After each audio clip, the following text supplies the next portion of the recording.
Hi everyone, Adam here. So today's topic is deadlifting, and in particular, it's programming the deadlift. And in extra particular, it is, can you deadlift every day? Now this is a really common one in terms of the fact that we have squat everyday programs becoming more popular. These are based on the Bulgarian programs, which would essentially have people not deadlift, sorry, which would essentially have people squat every day, along with a lot of other work, a lot of accessory work for the Olympic lifts. And of course, this was designed for Olympic lifters. Now, for powerlifters, it's become adapted to the idea of basically squatting and benching every day because you can recover from the bench even more easily than the squat, so that doesn't seem like much of a stretch. So essentially, you squat and bench every day, and then maybe once or twice a week instead of squatting, you deadlift instead, or you deadlift on top of squatting, your choice. And pretty simple system. Now, a lot of people can accept that. It's worked well for people. People tend to see pretty shocking gains in the short term simply because there's a crap ton of skill training involved. You're practicing the same thing over and over again.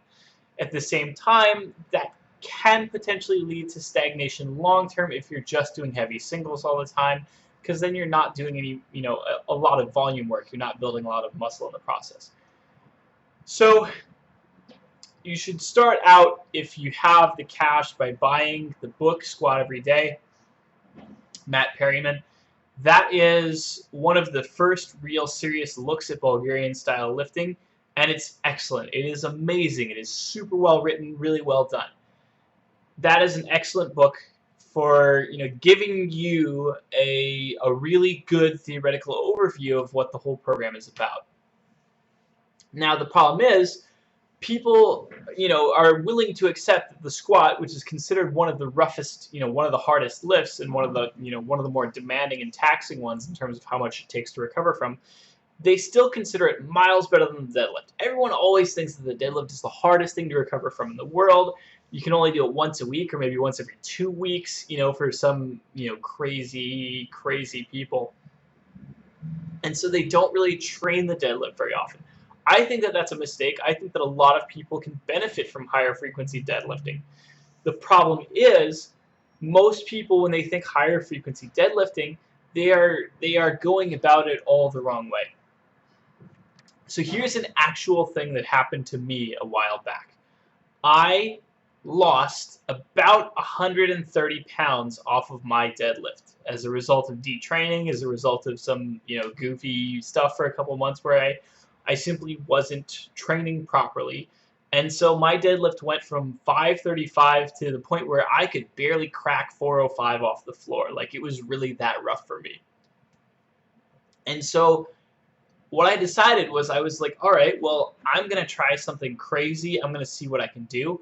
I'm going to deadlift every day for a month and see what happens.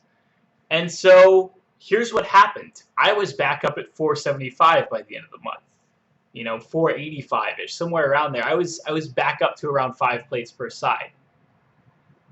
And the crazy thing was that it did suck. It certainly was hard, but it didn't kill me. I didn't hurt myself. I wasn't injured. Nothing bad happened. Nothing went wrong. And the important thing to realize, of course, is that yes, it is absolutely possible to squat every day. It's absolutely possible to deadlift every day. It's absolutely possible to do any exercise every day, not just the lighter, easier to recover from stuff like arms, shoulders, core, whatever. It's possible to train everything every day. But the problem is that you have to be smart about intensity. You have to be smart about what kind of weight you're using each day. What would often happen when I was deadlifting every day for that month is I would lift something heavy. I would be pulling 450 or something like that for a few reps, and then the next day I would be so sore that I would come in and I would try and pull 135 just for some sets of 5 or something like that, and my back would be killing me, super sore. It would hate me. It would be screaming after just a few reps, and it would say, you gotta stop. And so that's what I would do. If all you can deadlift in a day is 135 without causing issue, without causing pain, without worsening things, then yeah, if that's your deadlift for the day, that's your deadlift for the day.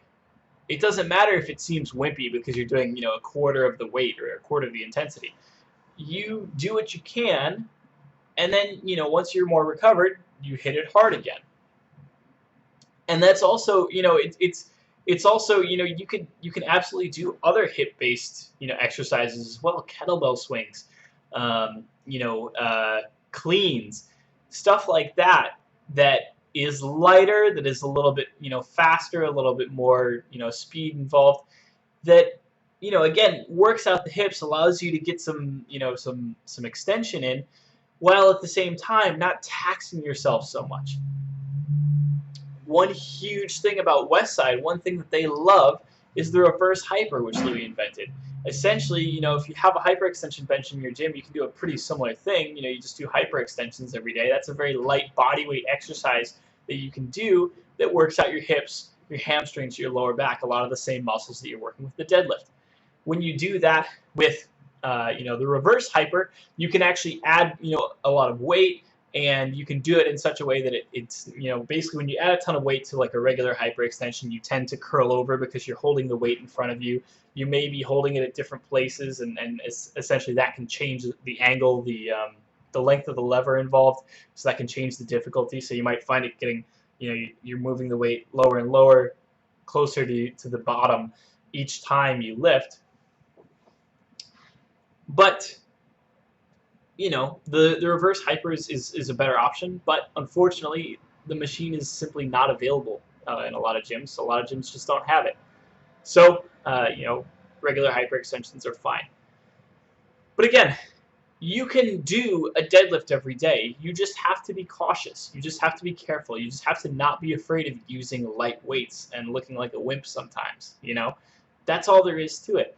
And I can absolutely tell you that that's a crack ton of specificity. You will absolutely be able to put on some shocking strength gains in the short term, as long as you're doing it. Is it best for everybody? Well, of course not. Should everybody be deadlifting every day? Well, no. But it's a thing that I did, and that you can do. Specialization like that works. You just have to be smart about it. You just have to listen to your body. You just can't do something silly like try and put 450 on the bar and pull that every day for 7 days in a row. That's not going to happen. Your body's going to get mad at you sooner or later. So maybe you pull 450 one day, you pull 300 the next, you pull 135 the next. Maybe you're fresh again, you pull another 450 the next day, or maybe after a day of rest, whatever. But you can absolutely do high frequency deadlifting. You just have to be smart about it. And a lot of people think that you just absolutely can't do it. Like if you touch a deadlift, twice in a week, your back's going to explode. That's not going to happen. Now, a lot of people, really only need probably about one really heavy deadlift session a week. So that's one, session at about 450 per week. That doesn't mean that you can't, the rest of the week do stuff at, 250, 300, 135. That doesn't mean that you can't get a lot of that extra volume work in with lighter weights using the same exercise.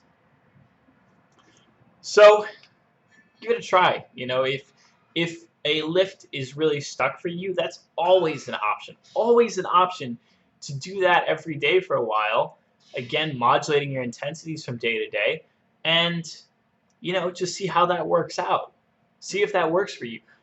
Very, very often, doing something every day will be amazing, will help push stuff forward, will be what you need to get stuff started moving. Very, very often. You want your biceps to grow, do curls every day. You want to get better at squatting, squat every day. Now, of course, diet plays into it a lot. Of course, recovery plays into it a lot. Of course, there's a lot of other factors going on. But that's absolutely a technique you can try out. Just try it. I can guarantee you, give it a month, you'll see some pretty ridiculous changes. All right. As always, like, comment, share. Tell me what you want to see in future videos. I will talk to you guys next time. Have a good one.